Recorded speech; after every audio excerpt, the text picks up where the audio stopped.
पंचायत के चुनाव में तलहा रिसादी अपने कैंडिडेट अबू साद के प्रचार में आकर लोगों से जनसंपर्क किया।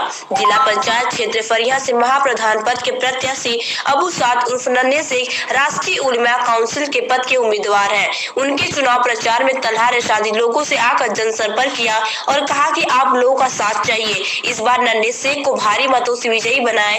इस मौके पर प्रदेश अध्यक्ष अनिल सिंह, कलीम जामई, अबू साद उर्फ नन्हे शेख, विधानसभा अध्यक्ष निजामाबाद आरिफ खान आदि लोग उपस्थित रहे। प्रदेश अध्यक्ष अनिल सिंह ने कहा कि हमने अपने उम्मीदवार अबू साद उर्फ नन्हे शेख को जिला पंचायत क्षेत्र फरिया से चुनाव लड़ा रहे हैं और लोगों से जनसंपर्क कर रहे हैं। इस मौके पर कलीम जामई, जो MIM को छोड़कर दोबारा राष्ट्रीय उलेमा काउंसिल में आए हैं, उनसे बात करने पर पता चला कि उन्होंने MIM को इसलिए छोड़ा कि उनको 18 महीने जेल हुई। किसी मुकदमे में जेल से आने के बाद उनकी पार्टी के लोगों ने उनका हाल तक नहीं पूछा, एक फोन भी नहीं किया। उन्होंने बताया कि सिर्फ पार्टी में बोल वचन था, जो लोगों को गुमराह करना इस पार्टी का काम है। उन्होंने कहा, मैं राष्ट्रीय उलमा काउंसिल को छोड़ चुका था, लेकिन फिर भी राष्ट्रीय अध्यक्ष आमिर रिसादी साहब ने जेल से आने के बाद मुझसे तुरंत बात किया। फिर मैंने फैसला कर लिया, जो मजबूती से खड़ी हो पार्टी उसी का साथ देना चाहिए।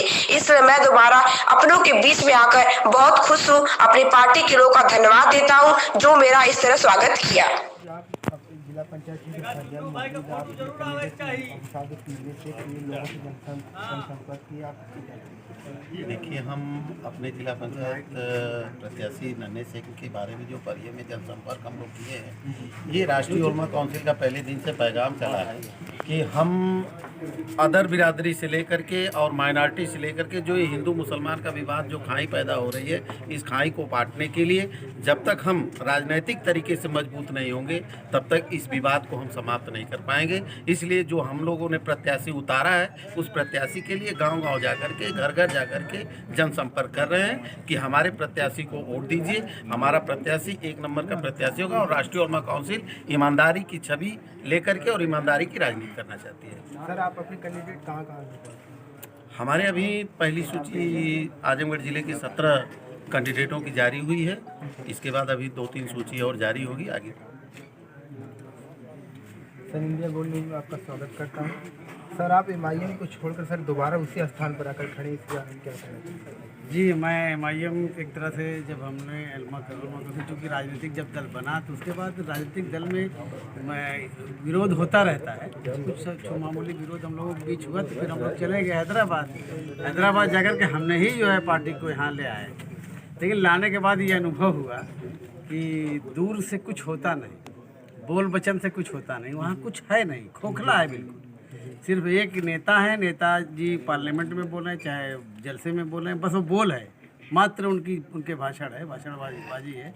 उसके अलावा ज़मीन पर कोई संघर्ष नहीं है, न तो कोई एजेंडा है, न कोई मैनिफेस्टो है, न कुछ उनको करना है।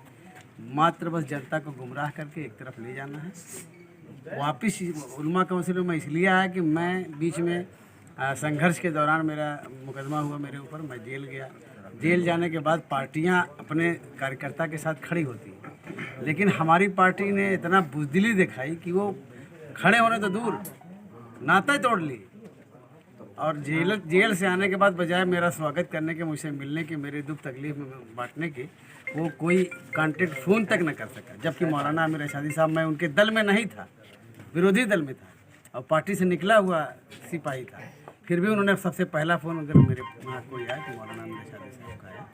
और मैं उनकी बहादुरी और जवामर्दी का कायल हूँ कि अगर किसी के अंदर क्षमता है संघर्ष करने की राजनीतिक तौर पे, तो इस ज़िले में मौलाना आमिर रिसादी और उलमा काउंसिल के अलावा किसी के अंदर क्षमता नहीं तो जमीन पर संघर्ष करे और भ्रष्ट तंत्र के खिलाफ लड़ करके एक मजबूत आवाज़ दे। सर, आप दोबारा अपनों के बीच में आए हैं तो आपको कैसा लग रहा है? मुझे बहुत खुशी हो रही है। ऐसा मुझे लग ही नहीं रहा कि मैं कहीं गया था, इसलिए कि जो मोहब्बत, जो प्यार जिस तरह से मेरे साथ पहले भी लोग कार्यकर्ता करते थे, आज भी उसी तरह मेरा स्वागत किए हैं। और मैं तो एक तरह से कहिए कि वापस नहीं आया, मैं तो अपने घर वापस आया हूँ। बीच में भटक गया, कहीं चला गया था और फिर वापस आ गया। उन्होंने भरपूर उसी तरह इज्जत के साथ स्वागत किया और मैं उनके साथ उसी खुले दिल के साथ वापस आ गया। धन्यवाद।